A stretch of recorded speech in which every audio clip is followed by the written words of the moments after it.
Comenzaremos a hablar de los fármacos más utilizados en la enfermedad de Alzheimer.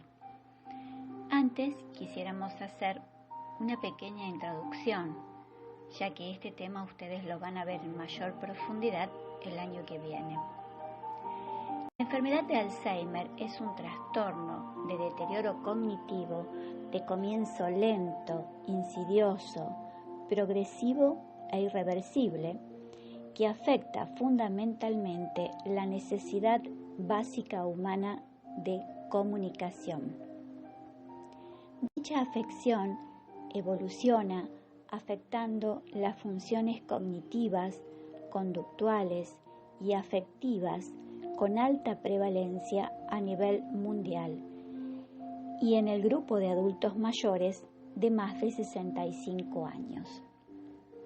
Los medicamentos para dicha afección podrían ser una estrategia para ayudar a controlar de forma temporal la pérdida de la memoria, los problemas del pensamiento y razonamiento, el funcionamiento para poder desarrollar las actividades de la vida diaria. Desafortunadamente, los fármacos prescriptos para dicha afección no son eficaces para todas las personas, ya que no curan la enfermedad ni detienen su progreso.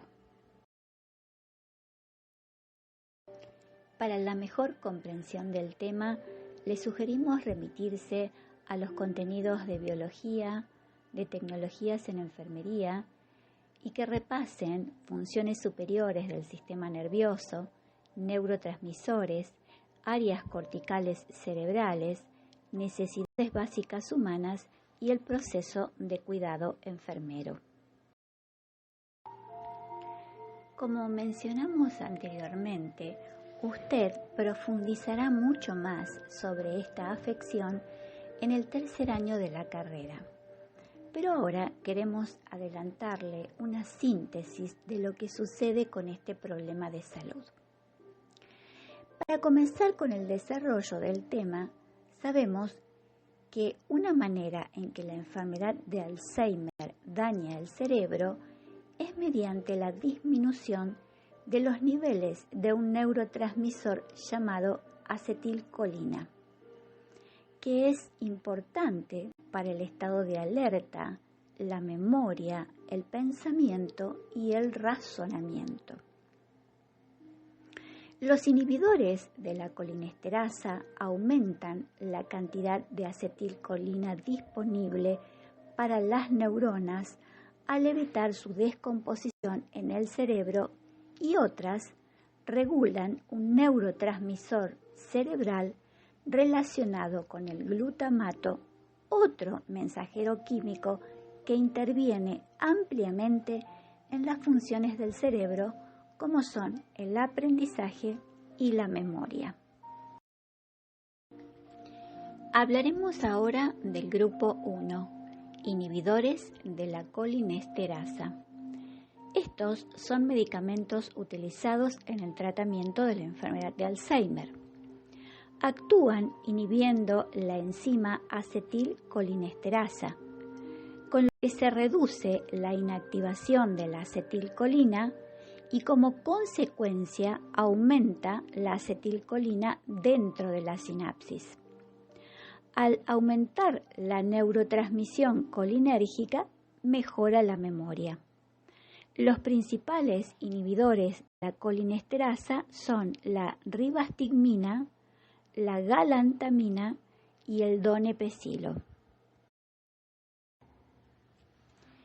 Los inhibidores de la colinesterasa no pueden revertir la enfermedad de Alzheimer, ni tampoco detienen la destrucción de las neuronas, ya que las neuronas cerebrales en deterioro producen menos acetilcolina a medida que la enfermedad avanza con el tiempo, y estos medicamentos van perdiendo eficacia. Hablaremos ahora de la ribastigmina. Su función es facilitar la neurotransmisión colinérgica por ralentización de la degradación de acetilcolina liberada por las neuronas colinérgicas funcionalmente intactas. Su vía de administración puede ser oral, administrando 2 veces al día con el desayuno o la cena el comprimido. Las cápsulas deben tragarse enteras. En cuanto a la solución de forma oral, puede tomarse directamente de la jeringa con la dosificación adecuada. Existe también una presentación en parche transdérmico. Este debe aplicarse una vez al día sobre la piel intacta, sana, limpia, seca y sin vello en la zona alta o baja de la espalda, en la parte superior del brazo o pecho o zona donde no roce con la ropa. No se debe aplicar sobre el muslo, el abdomen, ni tampoco en la piel enrojecida, irritada o con cortes. Y hay que evitar repetir la misma zona de aplicación del parche al menos durante 14 días. En cuanto a las advertencias y precauciones, hay que tener en cuenta que puede producir trastornos gastrointestinales como son las náuseas, vómitos y diarreas, sobre todo al inicio del tratamiento y también al aumentar la dosis. Estos síntomas se presentan más frecuentemente en mujeres. Existe riesgo de dermatitis de contacto con el uso de los parches de ribastigmina. En cuanto a la insuficiencia hepática, si el sujeto de atención la tuviera, las recomendaciones de dosificación deben ser controladas cuidadosamente para ajustar a la tolerancia individual a este grupo de personas. En referencia a la insuficiencia renal, si el sujeto de atención la tuviera, las recomendaciones de dosificación deben ser controladas cuidadosamente para ajustarse a la tolerancia individual de este grupo de personas. Pueden provocarse mareos y somnolencias, principalmente cuando se inicia el tratamiento o cuando se va aumentando la dosis. La presentación puede ser en cápsulas de 1.5 miligramos, de 3 miligramos, de 4.5 o de 6 miligramos. La absorción es rápida y completa. Las concentraciones plasmáticas máximas del fármaco se alcanzan al cabo de aproximadamente 1 hora. Pueden administrarse 2 veces al día con el desayuno y la cena. Las cápsulas deben tragarse enteras. Las dosis las estipula el gerontólogo y el psiquiatra y se van aumentando según su tolerancia. La distribución se une a proteínas aproximadamente en un 40% y atraviesa fácilmente la barrera hematoencefálica. La eliminación es renal, rápida y prácticamente completa al cabo de 24 horas. Menos del 1% de la dosis administrada se excreta por heces. La dosis inicial suele ser de 1.5 miligramos 2 veces al día. Si esta dosis es bien tolerada, después de como mínimamente al menos 2 semanas, la dosis se puede ir incrementando a 3 miligramos 2 veces al día. Posteriormente se aumenta a 4.5 y a 6 miligramos 2 veces al día. Debe estar basado en la buena tolerancia de la dosis previamente administrada y solo se debe contemplar tras un mínimo de 2 semanas de tratamiento con la dosis precedente. La ribastigmina aplicada en el parche transdérmico se libera gradualmente. Luego de aplicada, tarda entre media hora y una hora en absorberse. La concentración plasmática en estado estacionario aumenta lentamente y llega a un máximo luego de transcurrida 8 horas de su aplicación. Luego, la concentración va también disminuyendo en forma lenta. Se calcula que el 50% de la dosis se libera en un periodo de 24 horas. El parche de ribastigmina es de 5 centímetros. Contiene una dosis total de 9 miligramos que es liberada a un ritmo de 4,6 miligramos en 24 horas en su estado estacionario. En cuanto a la posología y administración, podemos decir que el tratamiento con parches transdérmicos de ribastigmina debe comenzarse con una dosis de 4,6 miligramos en 24 horas. Luego de 4 semanas de tratamiento, la dosis puede ir aumentando hasta alcanzar 9,5 miligramos en 24 horas. Como ya hemos hablado anteriormente, el parche debe removerse cada 24 horas y ser aplicado sobre la piel limpia y seca, libre de vellosidades, preferentemente en la parte alta de la espalda o en la parte superior del brazo o en el pecho. Y se recomienda no volver a aplicar el parche en el mismo lugar hasta que transcurran por lo menos 14 días. Es necesario prestar mucha atención a las interacciones que este fármaco tiene.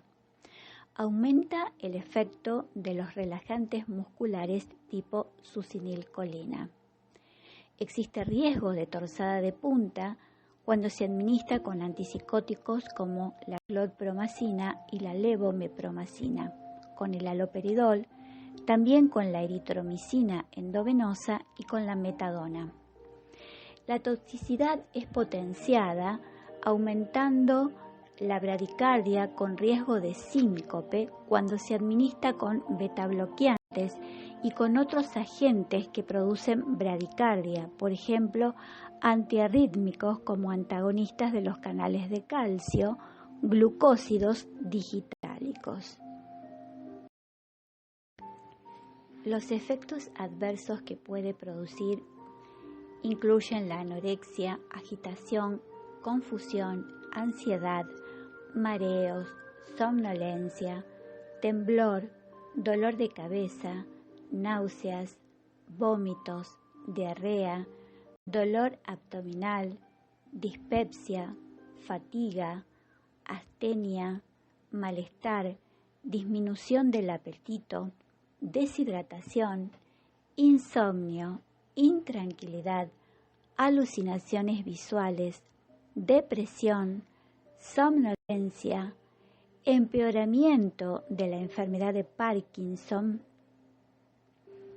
rigidez en rueda dentada, bradicardia, hipotensión, hipersecreción salivar, trastornos de la marcha parkinsoniana, pérdida de peso. Además, en los parches puede aparecer delirio, pirexia, incontinencia urinaria, eritema, urticaria y ampollas. Si se llegara a producir una sobredosificación de ribastigmina, debe utilizarse atropina. La dosis inicial es de 0,03 miligramos por kilo de peso de sulfato de atropina administrado en forma endovenosa. Galantamina es un inhibidor selectivo competitivo y reversible de la acetilcolinesterasa. Además, estimula la acción intrínseca de la acetilcolina sobre los receptores nicotínicos. La vía de administración. Cuando es solución oral, se puede administrar 2 veces por día, preferentemente con el desayuno y con la cena, mientras que las cápsulas de liberación prolongada se aconseja administrar 1 vez al día por la mañana, con alimentos, tragar entera junto con algún líquido y no deben ni masticarse ni machacarse. En cuanto a las advertencias y precauciones, es importante tener en cuenta si el sujeto tiene alteraciones de electrolitos no corregidas, un infarto agudo de miocardio reciente o que se le haya diagnosticado fibrilación auricular, bloqueo cardíaco de 2º grado o mayor, angina de pecho inestable o insuficiencia cardíaca congestiva, historial de enfermedad ulcerosa o predisposición a padecerla, asma grave, enfermedad pulmonar obstructiva crónica o infección pulmonar activa o enfermedad cerebrovascular. No se recomienda en obstrucción gastrointestinal, en retención urinaria, en convalecientes de cirugías gastrointestinales o vesicales, y mucha precaución en anestesias, ya que aumenta la relajación muscular tipo succinilcolina.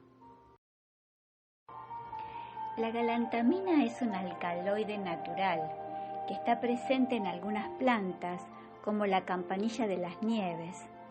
Durante más de 30 años, este alcaloide ha sido utilizado como agente anticurarizante en la anestesia. Su formato de presentación viene en cápsulas de 8 miligramos, de 16 o de 24 miligramos. En cuanto a la farmacocinética, podemos decir que la galantamina se absorbe rápida y completamente tras la administración oral, alcanzándose la concentración máxima en aproximadamente 1 hora. La biodisponibilidad de la tableta es lo mismo que una solución oral, con una biodisponibilidad que es aproximadamente del 90%.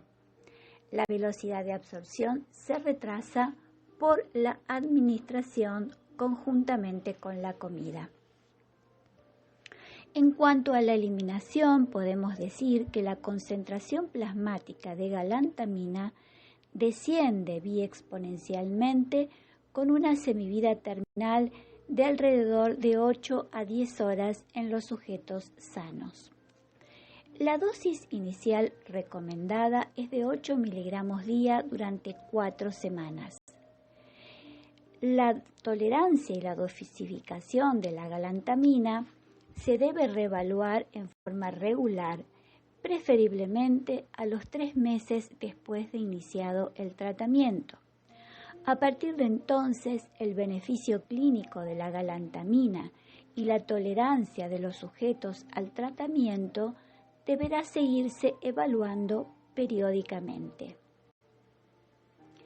La dosis de mantenimiento inicial es de 16 miligramos día y los sujetos deben mantenerse con 16 miligramos día durante al menos 4 semanas.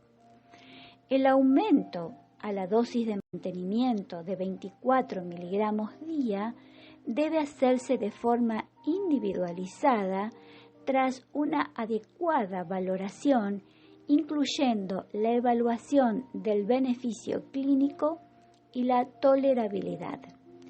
En los sujetos que no muestren un aumento de la respuesta o no toleren la dosis de 24 miligramos día, debe considerarse la reducción de la dosis a 16 miligramos día.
Cuando se administra este fármaco, hay que prestar atención a las interacciones. Antagoniza los efectos de los fármacos anticolinérgicos y tiene adición de efectos bradicardizantes con la digoxina, con betabloqueantes, con ciertos agentes betabloqueantes del calcio y con la amiodarona. En cuanto a las poblaciones especiales, es decir, aquellas que, por ejemplo, tienen insuficiencia renal, la eliminación de la galantamina disminuye al reducirse el aclaramiento de la creatinina, según se ha observado en un estudio en sujetos con insuficiencia renal. En cuanto a la insuficiencia hepática, la farmacocinética de la galantamina en sujetos con este padecimiento leve es comparable a la de los sujetos sanos, pero en los sujetos con insuficiencia hepática moderada, la semivida de la galantamina aumenta cerca de un 30%.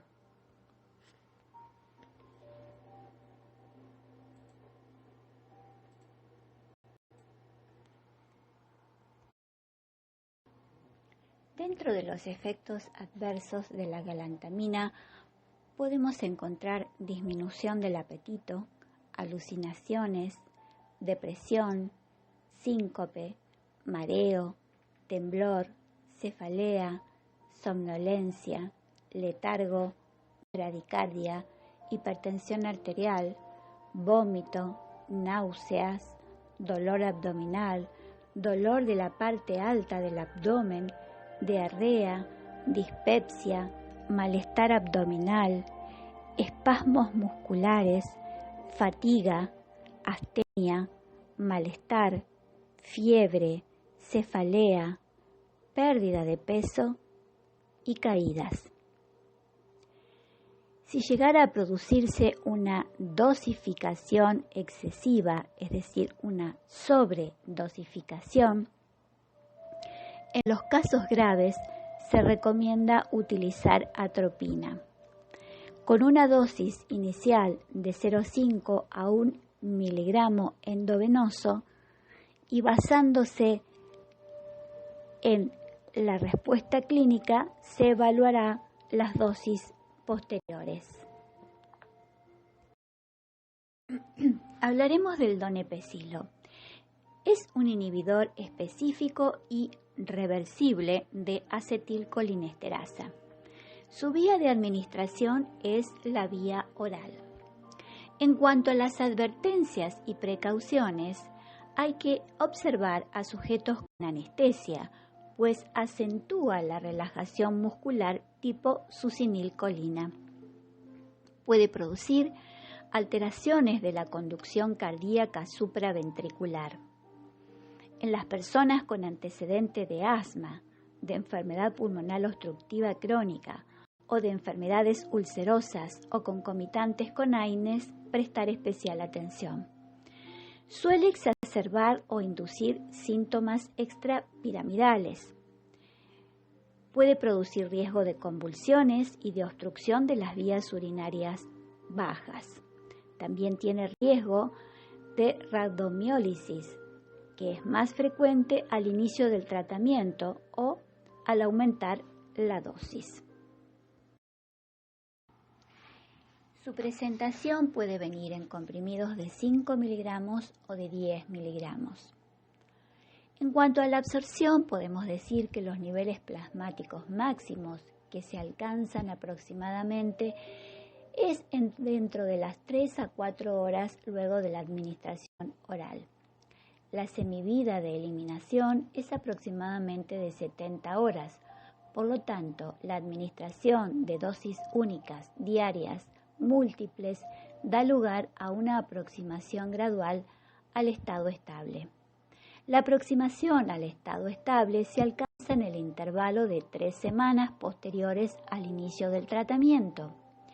Una vez en el estado estable, las concentraciones plasmáticas de hidrocloruro de donepezilo y la actividad farmacodinámica relacionada muestran poca variabilidad a lo largo del curso del día.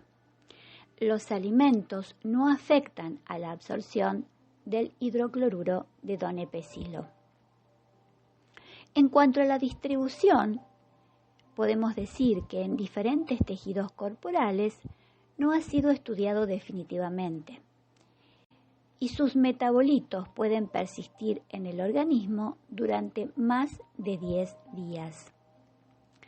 En cuanto al metabolismo y la excreción del donepezilo, se excreta en la orina inalterado y se metaboliza por el sistema citócromo P450 hasta múltiples metabolitos, no todos ellos identificados. La excreción es por orina y una escasa cantidad en heces. En cuanto a la posología, el tratamiento se inicia con 5 miligramos día, administrados en una sola dosis al día. El donepezilo se debe administrar por vía oral, preferentemente por la noche, antes de acostarse. La dosis de 5 miligramos día se debe mantener durante al menos un mes con el fin de permitir evaluar las primeras respuestas clínicas al tratamiento para permitir que se alcancen las concentraciones de estado estable de hidrocloruro de donepezilo.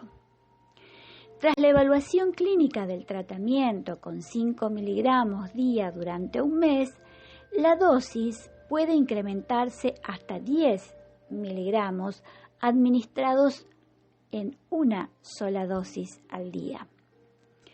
La dosis diaria máxima recomendada es de 10 miligramos. Tras la irrupción del tratamiento, se ha observado una reducción gradual de los efectos beneficiosos del donepezilo. No hay evidencia de un efecto rebote tras una interrupción brusca del tratamiento. En cuanto a las interacciones, los niveles de donepezilo se ven reducidos por la presencia de rifampicina, fenitoína, carbamazepina y el consumo de alcohol. En cuanto a la actividad sinérgica, la tiene con la succinilcolina, otros bloqueantes neuromusculares, agonistas colinérgicos y beta bloqueantes.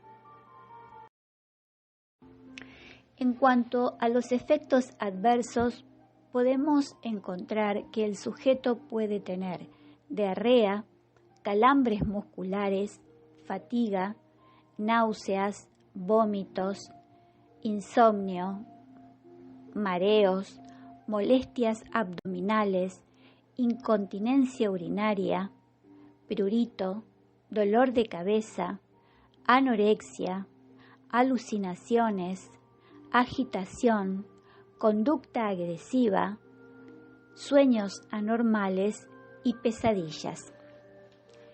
Si se sucediera una sobredosificación, el antídoto es la atropina.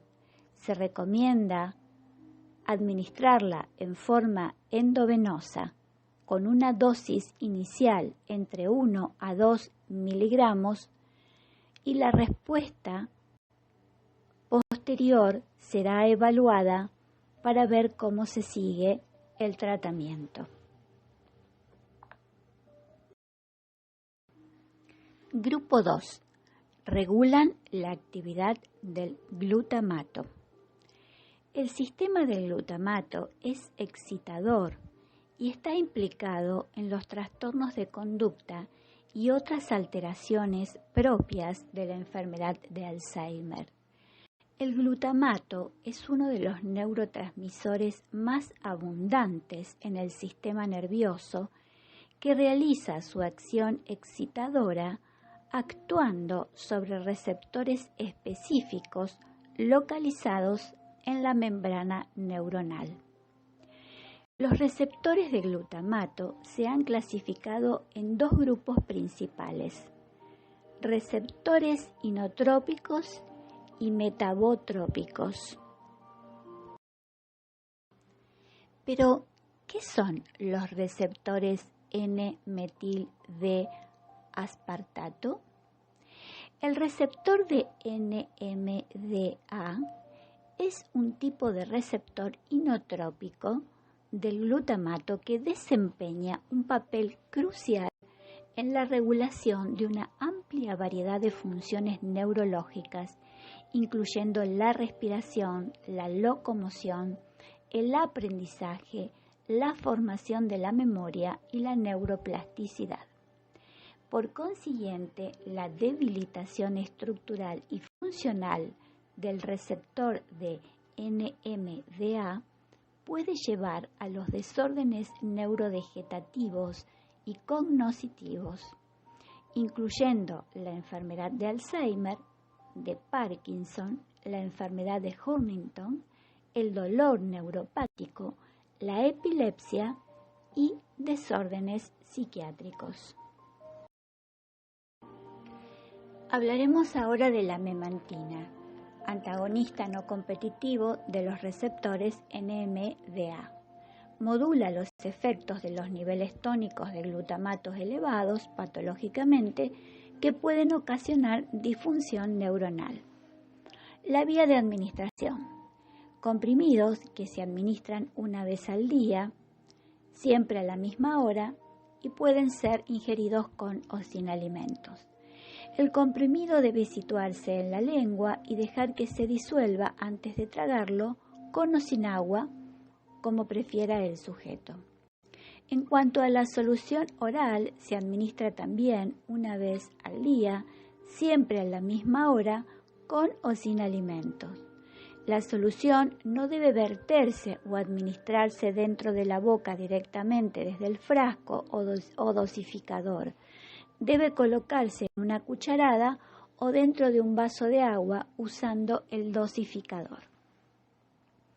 En cuanto a las advertencias y precauciones, hay que tener cuidado en la insuficiencia renal grave, en la insuficiencia hepática grave, en personas con antecedentes de epilepsias o de crisis convulsivas o con factores de riesgo de padecer epilepsia. Evitar la administración concomitante con ketamina, pues puede aumentar las reacciones adversas. Factores que aumentan el pH urinario, como cambios drásticos en la dieta, ingesta masiva de tampones gástricos, acidosis tubular renal o infecciones graves del tracto urinario por bacterias del género Proteus. Distribución. Las dosis diarias de 20 miligramos producen concentraciones plasmáticas constantes de memantina que oscilan entre 70 y 150 nanogramos por mililitro, con importantes variaciones interindividuales. La absorción tiene una biodisponibilidad absoluta de aproximadamente el 100%. El tiempo empleado en alcanzar la concentración máxima está entre las 3 y 8 horas. Y no hay indicios de la influencia de alimentos en la absorción de la memantina. En cuanto a la eliminación, la memantina se elimina de manera monoexponencial con una vida media de 60 a 100 horas y la eliminación es por vía renal. En cuanto a la posología, los adultos y mayores de 65 años es oral. La presentación en solución y en comprimidos de 10 miligramos. Inicialmente se administran 5 miligramos diarios, la mitad de un comprimido por la mañana, durante la primera semana, con el objeto de disminuir el riesgo de sufrir efectos adversos. Las dosis de mantenimiento se consiguen aumentando 5 miligramos por semana durante las 3 primeras semanas de la siguiente manera. En la segunda semana se recomiendan 10 miligramos al día y en la tercera semana se recomiendan 15 miligramos al día. a partir de la 4ª semana se puede continuar con el tratamiento a la dosis de mantenimiento recomendada de 20 miligramos al día. La dosis diaria máxima es justamente esa, la de 20 miligramos al día. Interacciones con la levodopa, los agonistas dopaminérgicos y los anticolinérgicos. Existe la posibilidad de un aumento de la acción y o toxicidad por el tratamiento concomitante con antagonistas de la NMDA como memantina. A su vez, reduce efectos de barbitúricos y neurolépticos, disminuye los niveles séricos de la hidroclorotiazida y aumenta la acción y toxicidad de la warfarina. Entre los efectos adversos de la memantina podemos encontrar el dolor de cabeza, somnolencia, estreñimiento, vértigo, alteración del equilibrio, hipertensión arterial, disnea y aumenta las pruebas de función hepática. Los síntomas psicológicos y conductuales de la demencia se presentan en la mayor parte de los sujetos con demencia al inicio o durante el curso de la enfermedad, y estos empeoran el pronóstico, dificultan su cuidado y son uno de los motivos más frecuentes de la pérdida de la calidad de vida, de la sobrecarga de la familia y de la institucionalización del sujeto. Antes de iniciar el tratamiento farmacológico, deben sopesarse los riesgos y los beneficios. El tratamiento se personalizará teniendo en cuenta las comorbilidades, las posibles interacciones con otros tratamientos concomitantes que tenga el sujeto de atención. La identificación de síndromes o síntomas primarios como son la ansiedad, la depresión, el insomnio, la alteración del pensamiento, la impulsividad y la correspondiente adecuación en la elección del fármaco. Por ejemplo, los antidepresivos en el caso de depresión o neurolépticos si existe alteración del pensamiento. A continuación, enumeraremos algunos de los fármacos que pueden atemperar los síntomas psicológicos y conductuales que suelen acompañar a la demencia. Uno de ellos son los delirios y los trastornos de identificación y alucinaciones. Se cuentan con neurolépticos como la risperidona y la quetiapina. En cuanto a los cuidados de enfermería, es importante considerar la adaptación al entorno, evitar los desencadenantes de las alucinaciones y de los delirios y se puede distraer con otros temas. Ante la presencia de la depresión, se administran antidepresivos y también neurolépticos como la quetiapina y la risperidona. Como cuidados de enfermería, podemos mencionar que se le puede proveer al sujeto una música que sea de su agrado, el contacto con los animales y también el ejercicio físico. Si se presenta irritabilidad y ansiedad, aparecerán las benzodiazepinas como el lorazepam por periodos cortos. También se administran antidepresivos como son la sertralina o neurolépticos en dosis bajas. Como cuidados de enfermería podemos mencionar evitar el estrés, evitar situaciones nuevas y ofrecer seguridad. En cuanto al trastorno del sueño y la vigilia, puede ser que se prescriban antidepresivos, benzodiazepinas como el lorazepam, neurolépticos como la quetiapina en dosis bajas. En cuanto a los cuidados de enfermería, debemos evitar o también reducir el sueño diurno. Puede quedar una luz nocturna suave en la habitación, evitar los ruidos y aumentar la actividad durante el día.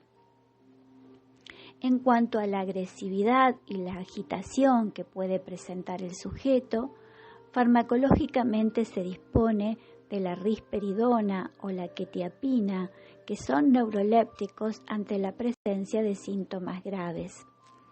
También la sertralina como antidepresivo, antiepilépticos como la carbamazepina.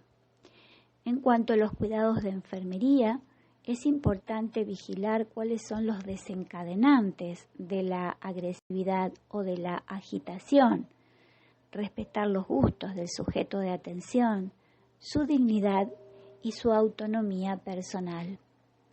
Puede aparecer impulsividad, manifestadas por el aumento del apetito. También puede aparecer hipersexualidad. Los inhibidores selectivos de la recaptación de la serotonina y el tratamiento hormonal pueden ser una opción. En cuanto a los cuidados de enfermería, es importante limitar la exposición a la comida si hay aumento del apetito y también vigilar los desencadenantes de la conducta sexual inapropiada. Es importante corregir contacto y entender que esto es un síntoma de la enfermedad.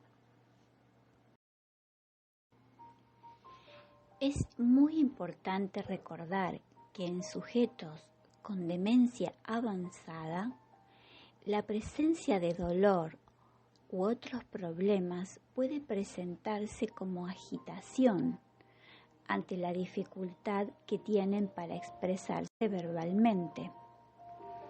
El tratamiento farmacológico del dolor realizado de forma sistemática ha demostrado reducir la agitación en personas con demencia moderada o severa que están ingresadas en residencias, sin empeorar la cognición ni la funcionalidad y con una mejor respuesta a los psicofármacos. No olvidar que estos sujetos pueden tener dolor y se les dificulta seriamente expresarlo.